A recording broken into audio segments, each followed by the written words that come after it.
नमस्कार भाई और बहनों। ब्लिसफुल सोल डायरी के इस एपिसोड में आपका फिर से स्वागत है। पिछले एपिसोड में हमने बात करी ब्रह्मा, विष्णु और महेश जी के बारे में। उससे पहले हमने जाना परमात्मा कौन है, और आज हम जानेंगे, ऐसे वैसे हर एपिसोड में कोई ना कोई रहस्यमय चीज लेके आते हैं, लेकिन आज हम लेके आ रहे हैं एक ऐसी सरप्राइज, आप उसको बोल सकते हैं, या रहस्यमय चीज है जो कि काफी लोगों को नहीं मालूम है। और आई एम श्योर के इस एपिसोड के बाद आपकी बुद्धि थोड़ी सी खुलेगी।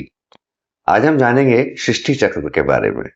सृष्टि चक्र है क्या, बहुत कम लोगों को मालूम है। तो आइए फिर से चलते हैं बीके किरण दीदी के पास और जानते हैं सृष्टि चक्र के बारे में। नमस्कार दीदी, वेलकम अगेन। ओम शांति। और जैसे कि मैंने कहा कि सृष्टि चक्र, हमने परमात्मा के बारे में जाना, हमने पिछले एपिसोड में ब्रह्मा, विष्णु, महेश जी के बारे में जाना, वो कौन है। तो अभी सृष्टि चक्र क्या है दीदी, इस पे थोड़ा सा आप रोशनी डालिए। चक्र, स्वदर्शन चक्र, सुदर्शन चक्र, नाउ सृष्टि चक्र। चक्र और चक्र क्या कहते हैं, चक्कर में डाल दिया, चक्कर में फंस गए, 99 का चक्कर। तो चक्र क्या है, है ना। चक्र मतलब जो घूमता रहता है, जैसे चरखा घूमता रहता है, जो कहते हैं पृथ्वी घूमती है सूरज के चारों तरफ। चक्र मतलब जो चलता रहता है ना। जो चलता है वो चक्र है। ठीक, तो आज हम बात करने वाले हैं सृष्टि चक्र के बारे में। तो नई बात है, आपके लिए भी नई बात है ना। तो सबसे पहले तो हमने जब ब्रह्मा जी के बारे में बात की, देन बात हुई कि ये सृष्टि की स्थापना किसने की जी, ब्रह्मा जी के संकल्प से सृष्टि बनी है ना। वो सब तो हम बचपन से सुनते हैं। आज इसको समझेंगे कि सृष्टि चक्र है क्या, कि ये सृष्टि तो है, सुन रहे हैं दुनिया है और सब जगत है, जगत मिथ्या है, सृष्टि है। अच्छा पहले बताओ, जगत मिथ्या है कि सत्य है? सत्य है। है, हम लोग बैठे हैं ना, है ना, बिल्कुल। अभी चोट लग जाए तो हम बोलेंगे ये मिथ्या है? नहीं, चोट तो लगी है, दर्द तो हो रहा है, सत्य है ना। तो सृष्टि है। सृष्टि के चक्र को थोड़ा सिंपल करके समझते हैं कि एक चक्र जो है, एक साइकिल, वो 5000 ईयर्स का है। और चक्र चलता रहता है, ऐसा नहीं कि 5000 ईयर्स के बाद सब क्लोज हो गया, भगवान जी ने कहा बस करो, नहीं, ये चक्र चलता रहता है। 5000 देन 5000 देन 5000। ठीक है, तो इसको बोलते हैं वर्ल्ड ड्रामा व्हील। ऐसे world drama wheel, world drama wheel, हाँ, ड्रामा सृष्टि चक्र का इंग्लिश वर्जन है, हाँ, वर्ल्ड ड्रामा व्हील। हाँ, तो ये ड्रामा चलता रहता है। इसको परमात्मा ऐसे भी कहते हैं, बनी बनाई बन रही। अब बनी बनाई क्या बन रही, अगर हम भाग्य के भरोसे बैठे कि अरे परमात्मा ने कहा बनी बनाई बन रही, तो फिर बनाने की जरूरत नहीं है। बेसिकली बनी बनाई बन रही क्या है कि ये सृष्टि चक्र बना हुआ है। तो ये जैसे हमारा संविधान है, सोचो, अब संविधान तो बना हुआ है, कोई ये बोले ये संविधान में ऐसा क्यों है, नहीं, हमको संविधान में फिट होना है, उसके अकॉर्डिंग चलना है। सेम ये सृष्टि चक्र बना हुआ है, बनी बनाई बन रही। तो हम ये नहीं बोल सकते कि एक कलयुग के बाद द्वापर क्यों नहीं आता, वो चक्र बना हुआ है ना। तो ये 5000 साल का चक्र है जो चलता ही रहता है ना, चलता ही रहता है। हम यहाँ आते हैं, ये हमारा रंगमंच है, यहाँ हम अपना पार्ट प्ले करते हैं, फिर घर जाते हैं, फिर नए चक्र में आते हैं, तो चक्र में चलते रहते हैं। ठीक, तो सृष्टि चक्र जो है ये 5000 साल का, जैसा हमें ये परमात्मा ने नॉलेज दी। और इसमें 4 युगों की बात होती है। जैसे दिन के 4 पहर है ना, कौन से, सुबह, दोपहर, शाम और रात। रात के बाद क्या होता है, फिर सुबह से पहले, सुबह से पहले अभी सुबह नहीं हुई, सूरज नहीं होगा, रात का अंधेरा भी नहीं है, बीच में एक टाइम होता है, उसे क्या बोलते हैं, कोई अमृत वेला, कोई ब्रह्म मुहूर्त, है ना, अर्ली मॉर्निंग, है ना, तारों की छांव में, बहुत सारे शब्द हाँ, है ना, खूबसूरत शब्द है। कहीं इसको 3:30 या 3, हाँ, 3:30 से 5 के जो 5 बजे तक का टाइम होता है, उसके बारे में। तो फिर 4 हुए कि 5 हुए, पहर तो 5 ही हुए फिर, है ना, पर 5वें की बात नहीं होती है, हम 4 पहर की बात करते हैं। ऐसे ही सृष्टि चक्र भी 4 हिस्सों में बटा हुआ है।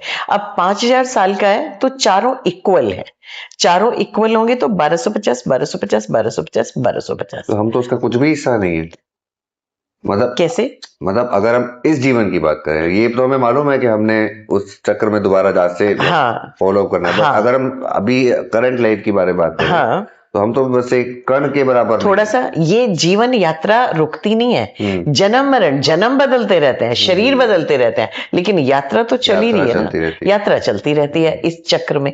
तो जैसे अच्छा, आपने स्वास्तिक बनाना आता है आपको? हाँ जी। ठीक है। अच्छा, स्वास्तिक बनाते हुए क्या क्या बातों का आप ध्यान रखते हो? स्वास्तिक के रखते हैं कि चारों पार्ट बराबर होने चाहिए। उसकी डायरेक्शंस के बारे में भी पता लगाते हैं। हाँ जी, डायरेक्शन लेफ्ट ऐसे ऑपोजिट नहीं करना है। हाँ, ठीक है। और एक चीज और होती है उसमें, स्वास्तिक जब बनाते हैं 2 की लाइन ऐसे होती है, 2 की लाइन ऐसे होती है। हाँ जी। ध्यान दिया आपने कभी? बिल्कुल, तो बहुत इंटरेस्टिंग चीज है। तो वो जो हम स्वास्तिक बनाते हैं, वैसे तो कि घर में हवन है, पूजा है, दिवाली है, शुभ कार्य, तो स्वास्तिक बनाते हैं। बेसिकली ये जो 4 पार्ट है ना स्वास्तिक के, ये 4 युगों का सिंबल है। ओके। तो सतयुग, त्रेता युग, द्वापर युग, कलयुग, 4 युगों के बारे में हम सुनते आ रहे हैं, पढ़ते आ रहे हैं। तो सतयुग जो है उसको गोल्डन एज कहा जाता है, मतलब परफेक्ट टाइम, जब सृष्टि पे सब कुछ अच्छा है। अभी क्या अच्छा है?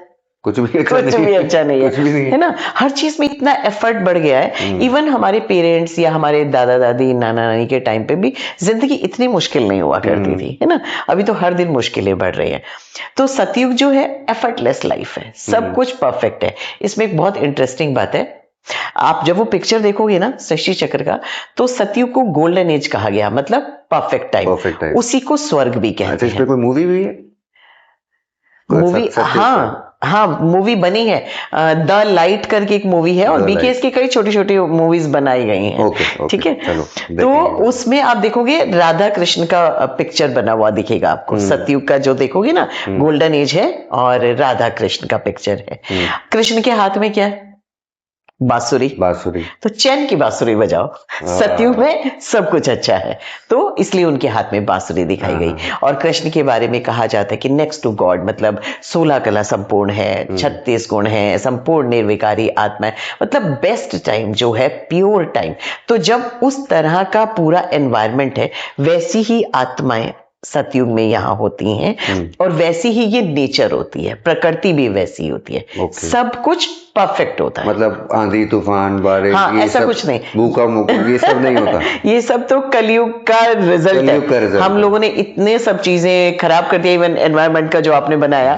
तो आप देख रहे हो ना कि कलयुग में हमने पेड़ काट दिए, जंगल काट दिए, हर चीज को ओवर यूज कर रहे हैं, तो वो कलयुग का परिणाम है। सतयुग में सब कुछ बेस्ट है ना। नदियों का पानी मीठा है।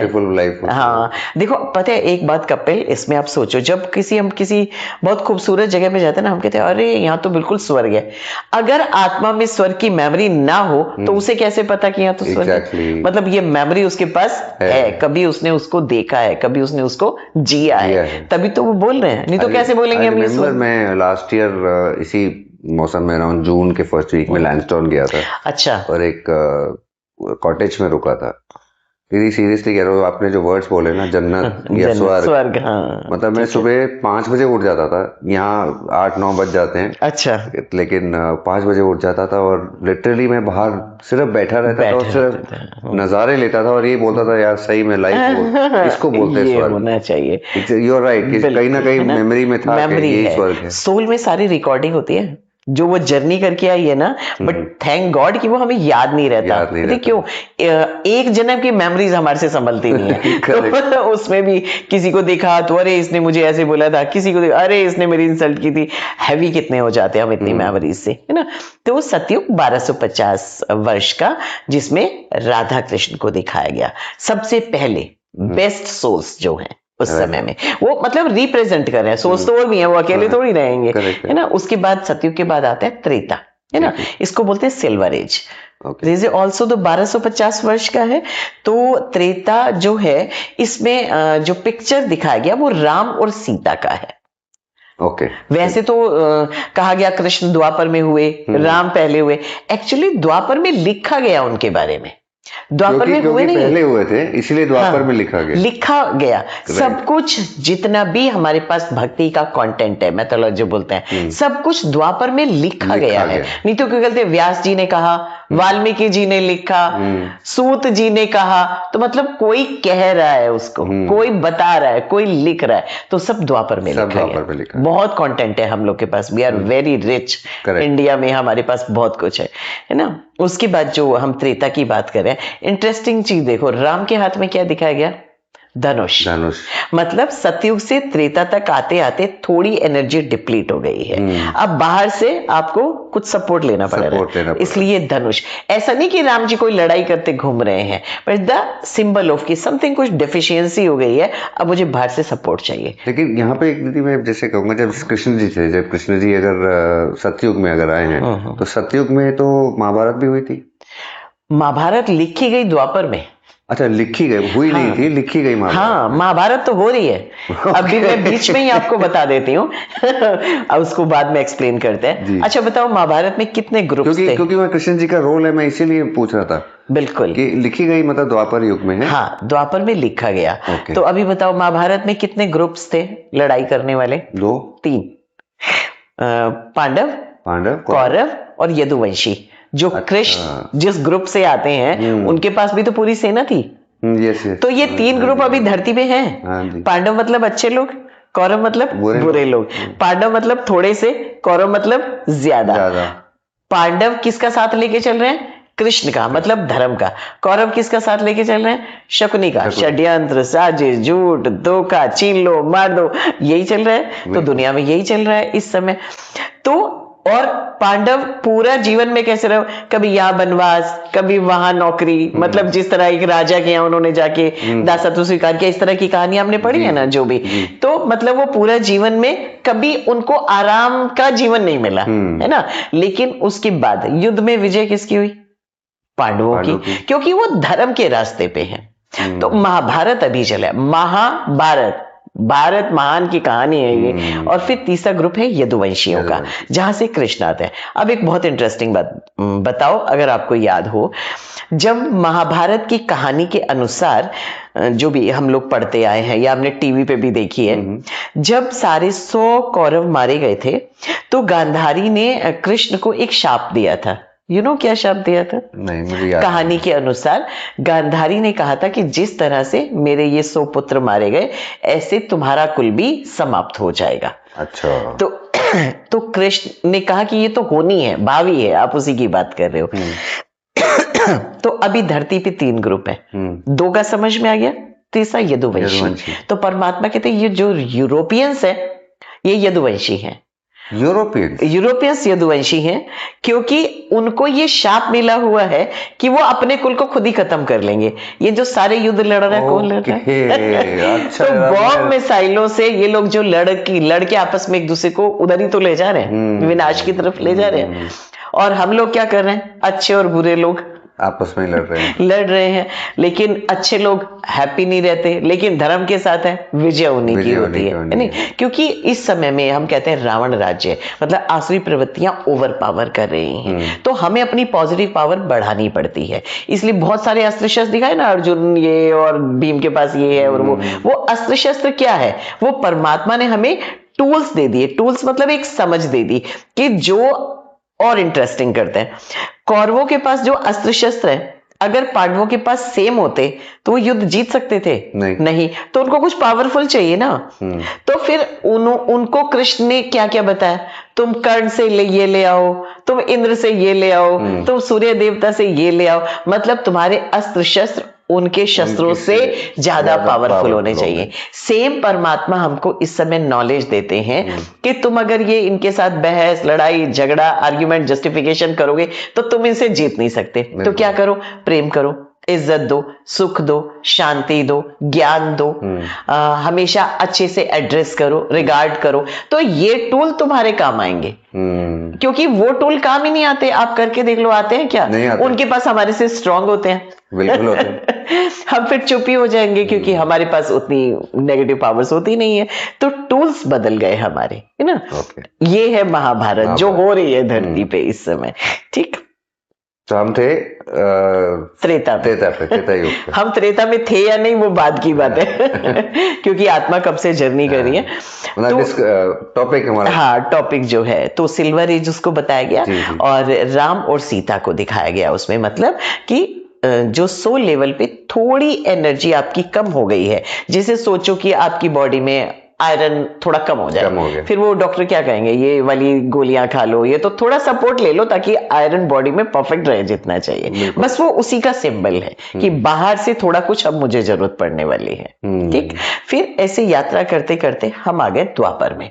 सतयुग, त्रेता युग, द्वापर युग। अब ये जो दो युग हैं ये देवी देवताओं का समय है।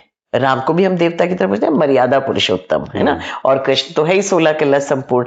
तो इन दो युगों में हमारा जीवन परफेक्टली चल रहा है, किसी चीज की कमी नहीं है। आत्मा भी गुणों से भरपूर है, बाहर भी सुख संपदा, नेचर भी हेल्प करे, सब कुछ अच्छा चल रहा है। लेकिन जैसे आप जर्नी पे निकलो, आप अपने 1000 रुपए हैं आपके पास, लेकिन जर्नी पे थोड़ा थोड़ा खर्च होता जाएगा ना। बिल्कुल। फिर एक समय आएगा आपको लगेगा कि अब इतने से काम नहीं चल रहा, कुछ तो और करना पड़ेगा, है ना। या और सिंपल करो, जो जैसे शायद हम लोगों ने पहले भी बात की थी कि टीचर बाहर जाएगा तो मॉनिटर बना के जाएगा किसी को। तो द्वापर वाला जो समय है उसे कॉपर एज कहा गया, है ना। तो कॉपर एज में अब वो हमारी जो दैवी शक्तियां थी वो धीरे धीरे धीरे धीरे कम हो गई। हमारा जीवन पहले की तरह नहीं चल रहा था। तो इस समय में 3 धर्म हमारे द्वापर में आते हैं। वो धर्म स्थापक हमारे बुद्ध और क्राइस्ट और इब्राहिम। तो ये 3 धर्म द्वापर से आए, इस्लाम, क्रिश्चियनिटी और बुद्धिज्म। ठीक, तो टोटल धरती पे 4 धर्म हैं जो बेस है। उसके बाद उसी को आधार बना के आगे बताया गया देवी देवता धर्म। जो सतयुग से हम चले आ रहे हैं, देवी देवताएं वाले गुण वाली जो आत्माएं हैं। तो पहला आदि सनातन देवी देवता धर्म, देन क्रिश्चियनिटी, बुद्धिज्म और इस्लाम, ये द्वापर में स्थापन हुए। ठीक, और उसी समय में हमारा बहुत सारा कंटेंट जो लिखा गया, ये ग्रंथ हमारे लिखे गए, शास्त्र, वेद, उपनिषद, कथा, कहानियां, हर दिन की अलग कथा है हमारे पास, हर त्योहार की अलग कथा है ना। तो ये सब उस समय में लिखा गया। तो द्वापर में हम लोग उस लेवल पे बहुत रिच रहे हैं, है ना, क्योंकि विजडम तो लेके आई थी ना वो आत्माएं, तो अब वो सब लिख रही है। सतयुग त्रेता में जरूरत नहीं है क्योंकि वहां सुख का समय है। तो सुख में कौन सिमरन करता है, सिमरन तो दुख में ही करता है। तो और मंदिर बनने शुरू हुए। आपको पता है सबसे पहला मंदिर कौन सा बना द्वापर में? No idea. सोमनाथ का मंदिर महाराजा विक्रमादित्य ने बनवाया। सोमनाथ मंदिर साउथ में है शायद। नहीं, इधर गुजरात में। गुजरात में, हाँ, है ना। तो वो सोमनाथ का मंदिर है। तो सबसे पहला मंदिर है।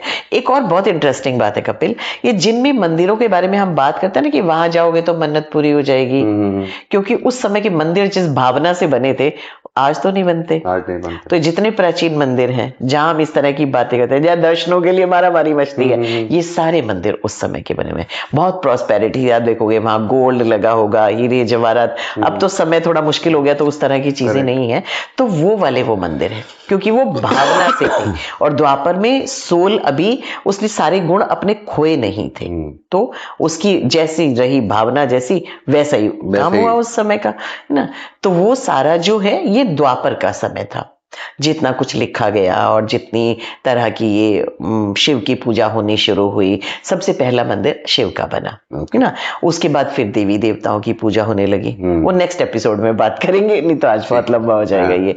ठीक, तो अब जर्नी करते करते हम ये सतयुग, त्रेता, द्वापर के बाद आ गए हम कलयुग में। इसको बोलते हैं आयरन एज।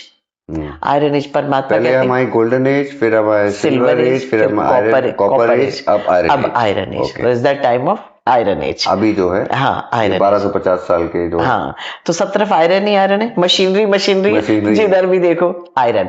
और आयरन मतलब काला, मैला।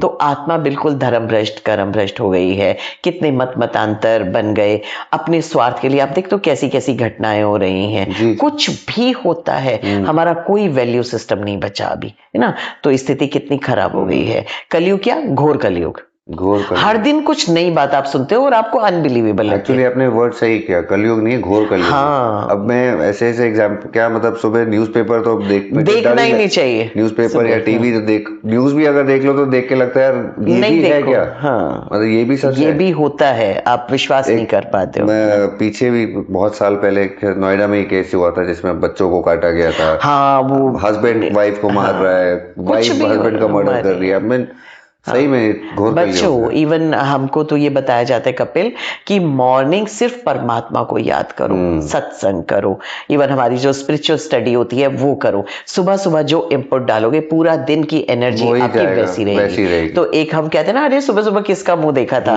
तो परमात्मा कहते मेरा ही मुंह देखो अच्छा सुबह। दीदी, बिल्कुल आप सही कह रहे हैं, लेकिन अब मैं, क्योंकि कलयुग की तो बात हो रही है, एक पर्सनल एक्सपीरियंस, जैसे आपने कहा कि जो आप सुबह इनपुट लेते हैं वही आपके हाँ, बिल्कुल। कई बार जब आप रात को सोने जाते हैं, अगर आपने उससे पहले कुछ देख लिया ऐसा देख या लिया। जो सुबह देखा है वो कहीं ना कहीं जहन में रहेगा, तो सपने भी वैसे आते हैं। आएंगे, क्योंकि हमारा सबकॉन्शियस अनकॉन्शियस सब कुछ तो है। हाँ। तो वो इनपुट अंदर चला गया ना आपके। तो बिल्कुल। जब तक आप कॉन्शियसली काम कर रहे हो तब तक वो कुछ नहीं हो रहा है, आप काम में बिजी हो। जैसे ही आप आराम करने आओगे, बैठोगे, लेटोगे, अब वो सब आपके स्क्रीन पे चलना शुरू हो जाएगा और वो आपकी एनर्जी को डिप्लीट करेगा, आपकी नींद खराब होगी, आपके जो ड्रीम्स कुछ ऐसे ऐसे आएंगे, क्योंकि चेतना कहाँ जाके ठहरेगी सोते हुए हमें तो पता नहीं।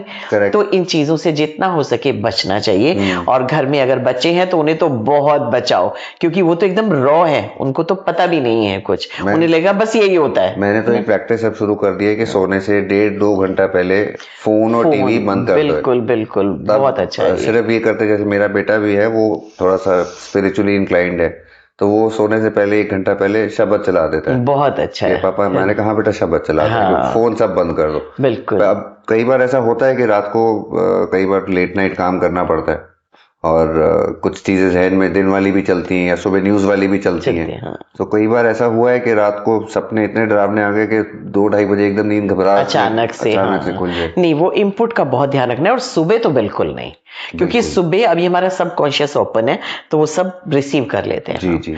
हमने तो कई साल से, पता है, तो गिफ्ट ही था। कोरोना में न्यूज़पेपर बंद हुआ, उसके बाद बंद ही हो गया, फिर कभी बहुत अच्छा न्यूज़पेपर हुआ। आते नहीं। और टीवी तो दिन में कभी न्यूज देख, मैं तो खैर नहीं देखती हूँ, घर में कभी चल जाए तो नहीं, क्योंकि उससे हमें क्या मिलने वाला है, कुछ नहीं, है ना। बुद्धि उधर ही जा रही है और पोल्यूशन ही बढ़ रहा है अंदर भी। तो हम ये द्वापर की जो हमने बात की, कलयुग में, हाँ, नहीं सॉरी, हम आ गए कलयुग में, है ना।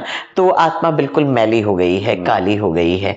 तो इस कलयुग में जब बहुत ज्यादा तकलीफ बढ़ गई है, दुख है, परेशानी है, चिढ़ है, डिप्रेशन है, झगड़े हैं, कोई भी दो लोग भी एक मत नहीं हो पा रहे हैं, है ना। तो कैसे हालात हमारे हो गए हैं अब क्योंकि हम चल तो रहे हैं चक्र में।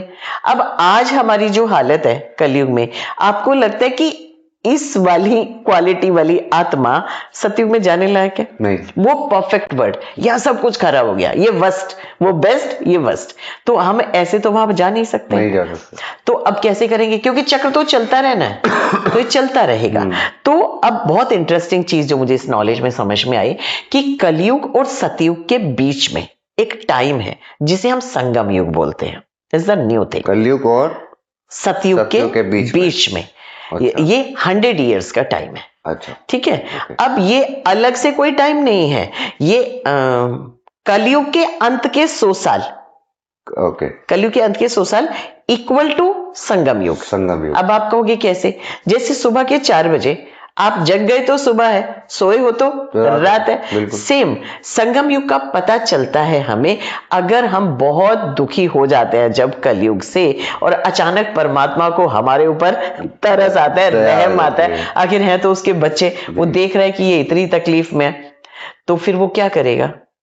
वो हमें अपनी तरफ आने का रास्ता दिखाएगा, कैसे इनको मैं लेकर आऊं।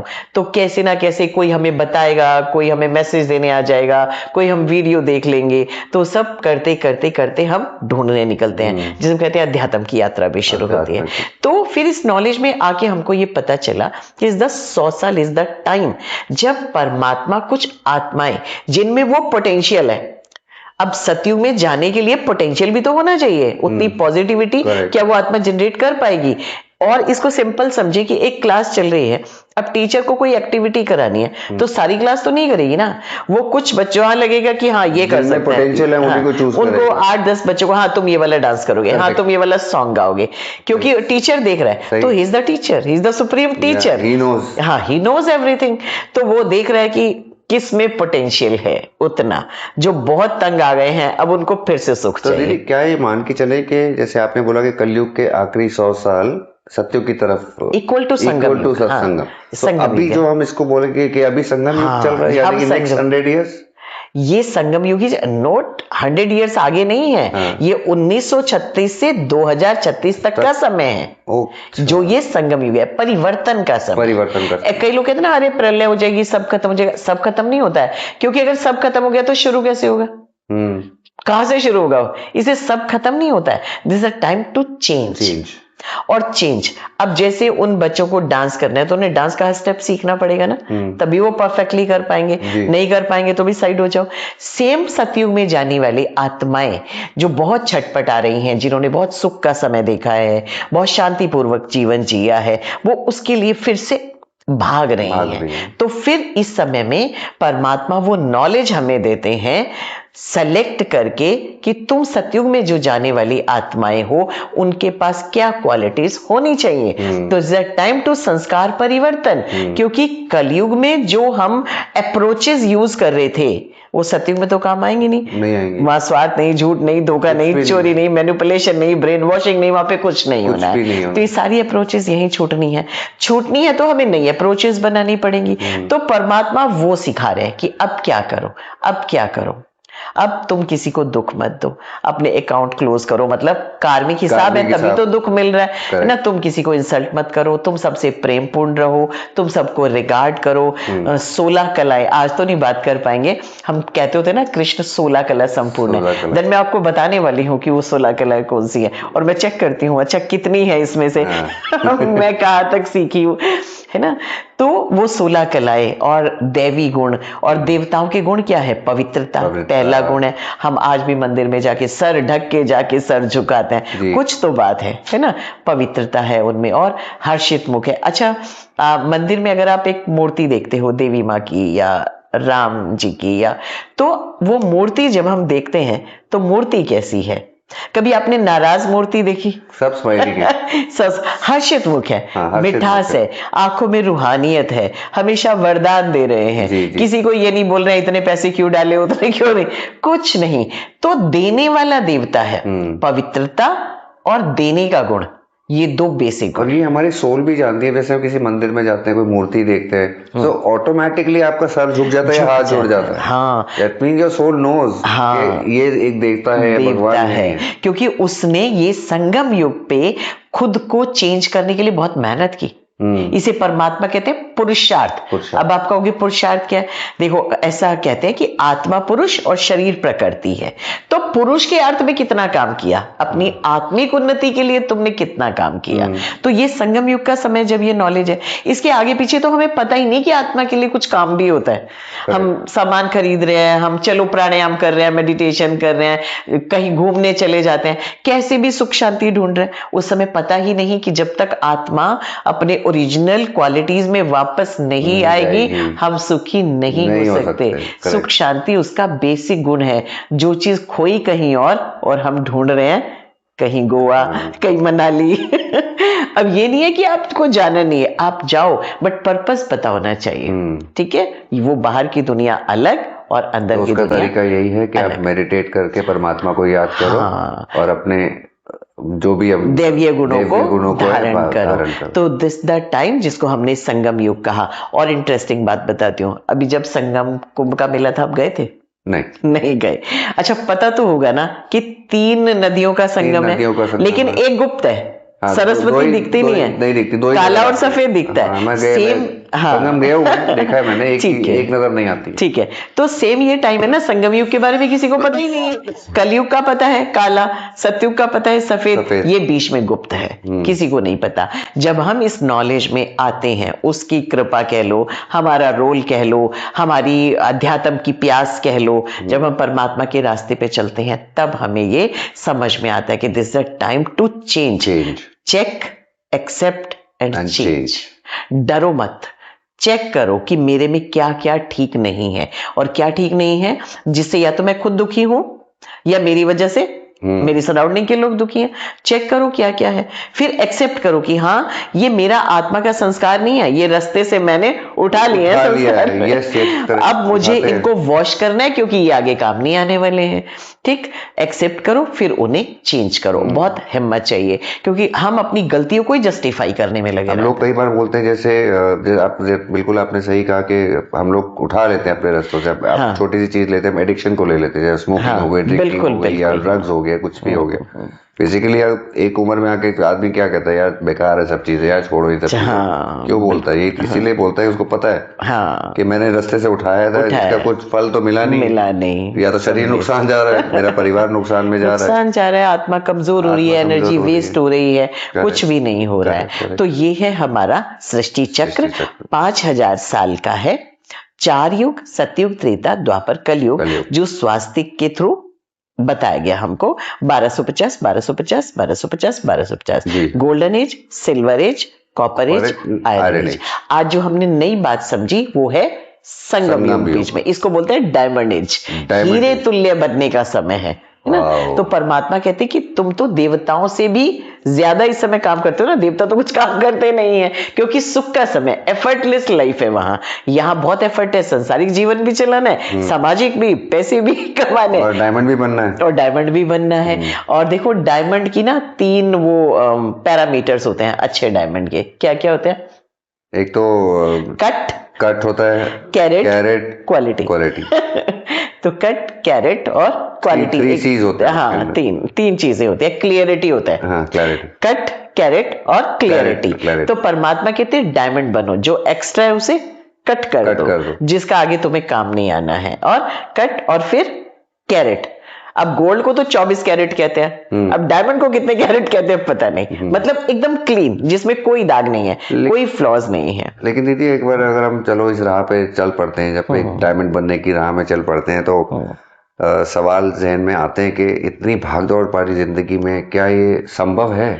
संभव है। आप और मैं आज बैठ के बात कर रहे हैं ना। और कपिल, मैं भी फैमिली से आती हूँ, बिल्कुल सब काम करते हैं, सब चीजें रोज होती हैं। इवन आप ना बैलेंस में आ जाते हो, बिकॉज आपके अंदर एक मेच्योरिटी, एक समझ डेवलप हो जाती है जीवन को कैसे चलाना है, कहाँ रिस्पॉन्स करना है, कितना टाइम, कहाँ पे पुरुष के अर्थ, आत्मा के अर्थ कितना टाइम खर्च करना है, बॉडी के अर्थ कितना टाइम खर्च करना है। अब सोचो कि आप आधे से ज्यादा किचन में गुजार दे रहे हो, या 14-16 घंटे आप मनी अर्न करने में गुजार दे रहे हो, तो सारा तो हम फिर बॉडी के लिए कर रहे हैं ना। और बॉडी को तो एक दिन रहना नहीं है, संस्कार तो आत्मा लेके जाएगी।